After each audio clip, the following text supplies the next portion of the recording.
Hello, Queefmongers, and welcome to another StarCraft 2 commentary. I am Psy, and the map is going to be in Metalopolis. My opponent this game is RGNKiWiKaKi. This is my second time casting this game because the first time my mic wasn't on.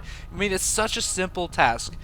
Make sure your volume levels are correct. Make sure your microphone recording volume is correct. Make sure your fucking mic is on, and make sure it's recording properly. You'd think I would be able to check that every single time, but I didn't. So, this is my second time through. If I sound a bit exasperated, it's because I am. Fuck off.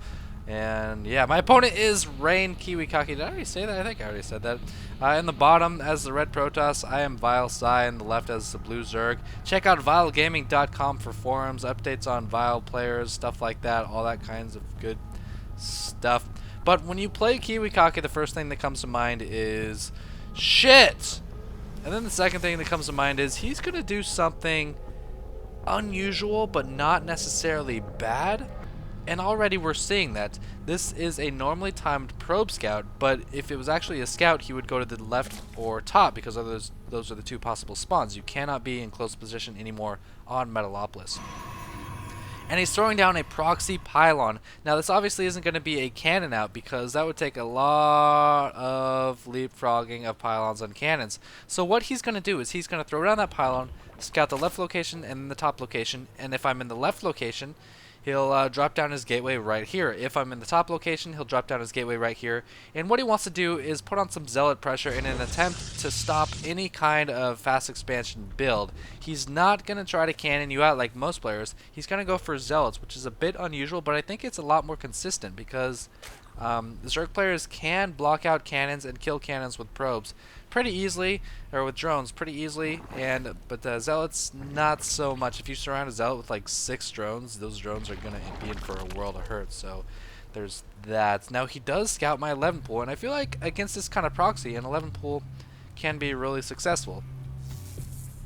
So we'll just have to see what happens. This Overlord has flown over his base. My voice just cracked a little bit there.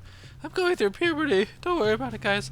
But I flew my Overlord over his base. I was lucky enough to get close air positions, and I was like, where are your buildings, Mr. Kiwi?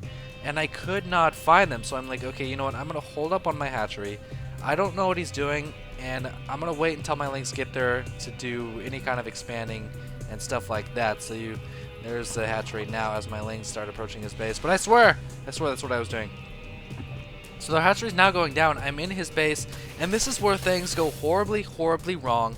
Not because of Ling Micro or anything like that, but because my goddamn cat was attacking me in real life. He was clawing the shit out of my arms. I don't know why, man. He was on my chair, on my lap while I was playing because I was streaming and my fans wanted to see that. And he just started attacking me. I don't know why. And so I was just like running my lings away, running them straight to the base and like not doing a whole lot, rallying lings down here, but then like pulling them back after seeing this pylon and the zealots. And it was a giant mess. See, this is just an attack commanded lings because I am so busy trying to salvage my skin. Apparently I've got like a layer of salmon under my epidermis that my cat was going after. I was so busy just working on that I got absolutely nothing done with those zerglings. And I feel like 4 lings against only probes with the addition of radlings would have been great. These lings are going to be sent back now to take down these zealots. Zealots, oh, they will force the cancellation of the hatchery. The good news is I only lost 75 minerals and some time, while he lost actually a lot of zealots. Looks like this probe's going to go down as well. And yeah, down go all of his forces there. So if we actually look at units lost, he's lost 75 more minerals than me. Actually 69. 16. But he's got a Nexus up way ahead of my hatchery. The harvester count is 20 to 12. And I will be able to kill this Nexus, or this gateway, and this proxy pylon. So that's going to be good. But I think what would have been better in this situation is, first of all, to have some micro on these 4 lings. But I blame my cat for that. I very seldom blame something besides myself for being shitty in a game. But this time it was my cat. And also, instead of, rallying all my lings up here to try to take out the zealots, just remember that I had a spine, because I had the spine the whole time. That rhymes, sort of. Because I didn't see any gateways or stuff in his base, and I was like, okay, he's trying something cheesy, so I threw it on his spine right away. Unfortunately, I couldn't uproot it and bring it to the hatchery. So, you know, rallying links down here and just going full on at his probes would have been a pretty damn good idea, I gotta say. 3 cannons going down for KiWi, and this is marvelous. This is just wonderful. Notice how he's blocking the only way I can get through, because this, I'm pretty sure this is walled off, right? With that 1 probe, and when he was mining with just 2 probes, they were both mining, they're all mining on this patch so that he could reinforce this tiny probe if I do try to take it down. But now he doesn't really have to worry about it. He's got 4 cannons on the way. And lots of probes for clogging that hole.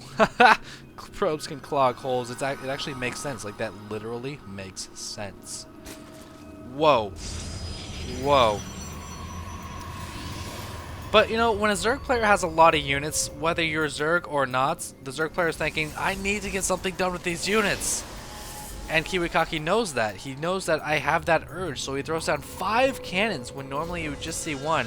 And also, a Zerg player is thinking, if I can't attack in the front with all these Zerglings, they're just going to be wasted. So let's try to attack in the back.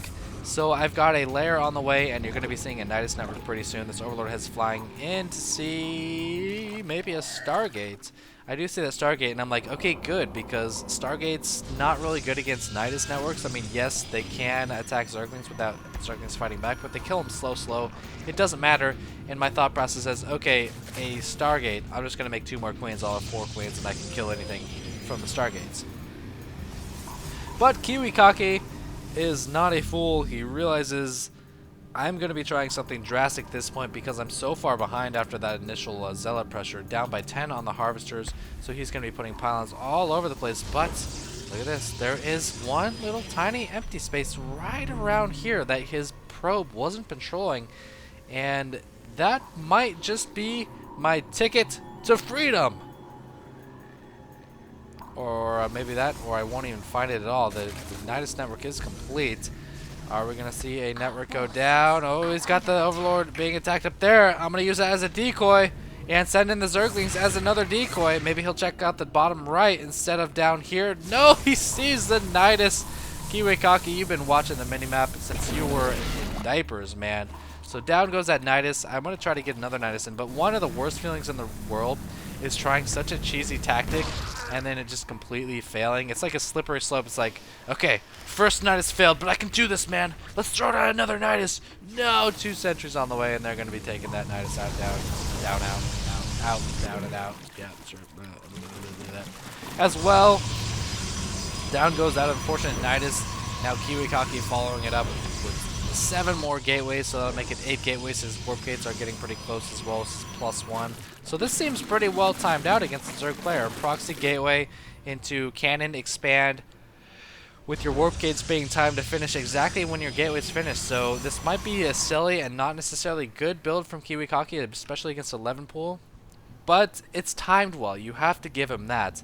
And at this point, I've kind of given up on the Niduses. Looks like I do have an Overseer flying in. I'm going to speed it up a little bit. I just want to show you guys like a silly early developed game, like, and it's just such an unusual KiWiKaKi strategy. And that's what you get when you play him. You get a lot of fun stuff like that. So I am futilely trying to drone up his 35 to 55. He's got 4 Void Rays. I wouldn't be surprised to see him do like 1 or 2 warp ins and then just move out with his +1. It looks like he might be doing just that. And all I really have are a lot of queens and a lot of Zerglings. And he's got 4 Void Rays. My queens are gonna have no problems taking out these Void Rays. We've got about 8 of them. And now all these lings unloading to take out these Void Rays. Oh no, there's more of them. I need to get these lings down there. And these Void Rays looks like they're going to get taken out. This queen did take a little bit of damage, but they're going to be forced to flee. So these Void Rays are kind of useless. So I might have like a little chance. +1 Zealots, Sentries, stock. Yeah, this is going to be ugly. This is going to be, I've got like 2 lings for every one of his unit. And the 4 queens aren't going to make up for like his +1. Not the greatest force field. There's a lot of Zealots and Stalkers trapped out there, but another rally of Stalkers is going to be so dangerous. 4 lings being rallied down, and now I'm going to attack now that I'm away from the force fields, and GG, fucking cat.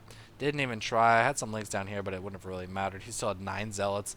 9 Zealots alone can kill 43s and lings when the Zealots have those that +1. But to add to that, he had Stalkers and Sentries. So, very unfortunate cat destroying my manhood.